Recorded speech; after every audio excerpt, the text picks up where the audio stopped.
This is such an amazing piece. This is crazy to me. Yes. There's so little here and there's so much here. So Karen, talk to me about going back through the history here in this place and researching these characters you guys are making for Puppet Up. Yeah, it's a great thing having the archives and the Creature Shop next to each other, because we are always inspiring each other in what we do. We have a really nice collection of Jim Henson's original designs going back to the 1950s. And he started doing these little bits, like what Brian's doing with Puppet Up, on Sam and Friends first, and then on variety shows, on the Today Show. He was on every week for a couple of years. And then, of course, later in the 60s on the Ed Sullivan Show. The one piece they're doing, Glowworm, with the sort of straight character and then the monster that, I don't know, am I allowed to give away the ending? Eats him. Fair enough. Was a really popular one. And he did it on the Today Show. He did it on the Tonight Show, Jack Parr Show. And it was very typical. Something happens, a monster eats a character. So originally he had the straight man character, and they used Jim's hand as instead of a monster. And Jim had very big hands. Giant hands. Giant hands, right. So he had, his finger was a little worm. Yeah. And then at the end, his hand would knock Kermit out. But in 1963, Don Saleen, who was a master puppet builder, started working for Jim. And he's really credited with sort of refining the Muppet style and building that early sort of aesthetic taking library. Jim's little sketches and grabbing the essence of it and creating a character, really refining the style. Well, in terms of that, like the essence of a character, this drawing. Right. Jim was pitching to do a show at the Chrysler Pavilion at the 1964 World's Fair. Crazy. And he didn't get that job. He did something else there. But we have these wonderful little character drawings, and as you can see, it's absolutely a Henson character. Yeah, there's no question. There is no question at all. I totally recognize them. And, you know, it's also an amazing act of translation to understand how much work goes into turning that into a 3D moving character. Right, right. And you've seen with people here in our Creature Shop, the kind of craft that they take to that and how they do that. Jim loved monsters. And so when they went to create a monster for that, this was the monster that they created, and he's inside, and Jim is inside. Well, he did it as a puppet, but it has a big open mouth so that you can eat another character. He can eat anything. Right, and there's a bunch of monsters. So throughout the 60s, these were all appearing on the variety shows. Look at that, I see a little Grover, I see Sam the Eagle almost a little bit. Sort of. This is a character called Beautiful Day, and a little girl gets the best of him in the story. But this is the original monster. That's Yorick, who was from Sam and Friends, and he had a voracious appetite, and he just ate everything. And in fact, there's another piece that they do in Puppet Up, I've Grown Accustomed to Your Face. And that was this character eating somebody on Sam and Friends. And again, that was the sort of second most popular piece that Jim did throughout the 1960s. And this is early 60s. Well, this photo probably is about 1968, I would say. All right. And here is like this character here. This is Jim's design for the character. So this 3D character was built from this drawing, basically, which is extraordinary, and it just speaks to the talent of the builders that have always worked with Jim. I love these second pair of eyes just sitting here, this large form. Wow. And Jim liked this piece so much that he did various versions over the years, obviously, Ed Sullivan and what have you. But even on the Muppet Show, he did it as a piece. There were very few pieces that traveled from the 1950s, Sam and Friend days, and ended up on the Muppet Show. And some of those, just hold up today. It's incredible. And so when they did it for the Muppet Show, I'm noticing, by the way, that you guys have archiving marks all over this. This is an incredibly cross-referenced library. Yes. And luckily, Jim kept good records, so we knew what things were. But this is just a design. You see, it's Don Saleen's stationery. And this is just a design for a lizard who's going to be the straight man. So on the Muppet Show, they created a new sort of straight man puppet Yeah. that they used with the monster to eat him, and Glow Liz, the lizard for glowworm.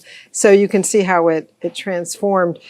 Jim had other ideas, it was Would this be a Jim sketch for Dawn? yes, Right. exactly. And you can see it's so simple, and yet. But he knows, like, okay, yeah, this is all you need to take this and run with it. Exactly. That must have been a lovely expansion for him. Yeah. Creatively. Yeah, absolutely. This is a piece I wanted to show you because it's sort of a variation on the theme. Jim had these monsters that ate people, but he also had a theme of sort of the meek shall inherit the earth. And he often has a very small, sweet puppet that gets the best of a monster. So this is a version that he didn't actually end up performing, but with a little girl, and she sees the worm, and the worm is going to take advantage of her, going to attack her. And she gets the idea to point out his tail, I guess it is, and convince the monster to basically eat himself. And she gets away scot-free.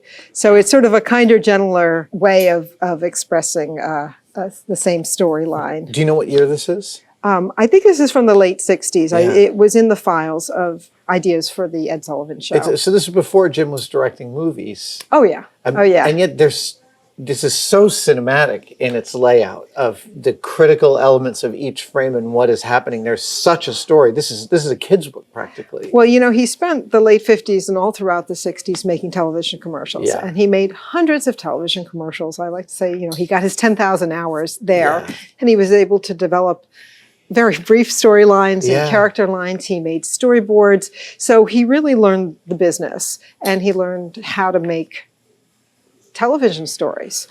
So this is very typical of the kind of work he was doing at the time, and he really did see things sequentially. He was a big fan of comic strips. Yeah. And, Snoopy and what have you, Pogo. And so I think he always had that sensibility of visually seeing how a story could progress. It's such it sounds ridiculous to say it's a confident line, but like this is in pen and there's almost no correction. This is like iteration 1.0. Yep. It feels like it was all drawn in 30 minutes flat. We do have sketchbooks and things where he did drafts of things, but this is really a great thing. Just an incredible document. So you saw that they're making some puppet characters for business, the business characters and the love characters. And that was a piece that Jim did on the Ed Sullivan Show. And like I said, he was working in commercials, and he also was making meeting films for IBM and for AT&T. And he and Jerry Joel, who was his writer, just loved the jargon that came with business. They loved the words and the sentence structure. They love the sort of secret language. Yes, but also the sort of silliness they saw in the way people took all of this so seriously. Right. And so while they were working for all of these people and making money that supported his art, he was also making fun of it. He was biting the hand. Poking the beast, the hand that feeds him. Exactly. And I think that Business is a really nice piece because it captures, again, that Jim Henson and Jerry Joel relationship where they had so much fun making fun of the business world, but they also wanted to make the world a better place and to embrace love and sharing. And so you have these love puppets that are sort of prevailing over the business. This is the counterculture winning. And Sesame Street shows up in '69, right? So like this all predates that, but informs only that. A little bit. Jim had done a documentary called Youth '68 about youth culture and what have you in 1968 for NBC television, and the meetings for Sesame Street started in 1968 that he attended. But you were very much seeing, like that drawing of the little girl prevailing with the monster, this sort of slight shift in how he was presenting his stories, where it wasn't such a sort of vaudeville ending, but it actually was a little more subtle and embraced this sort of love sort of situation. So these are some designs he did for some characters, and I have some other ones here that are similar. This one looks very much, you can see. The origins in here. So he had done a piece, which these sort of alien characters are called Sklarap Flyap, which was these obscure, sort of abstract characters in a otherworld environment, making noises and popping up, but there wasn't really a storyline. And Business, which came in 1968, I think, he had refined it. And so the designs were simpler and more readable, and the storyline, there was, a message that he was giving, as opposed to just this sort of weird stuff that was happening. Yeah. So it really was a maturation of what he was presenting on the screen. But I really love these drawings. You can see how again, these very simple designs translated. It's also clear he's not trying to solve build problems here. Right. He's literally trying to find a character in an amalgam of eyes and a face, and then leaving it to the puppeteers, leaving it to the makers to figure out how to translate. Exactly. And you see, this is dryer hose, Yes. which they used quite a bit because of the flexibility of its ability to go up and down. And he had a lot of different characters that sort of went up and down like these do, and their heads get blown off or they get sucked down into the base here. So it's really fun to see, how this sort of came together. I love how playful these are.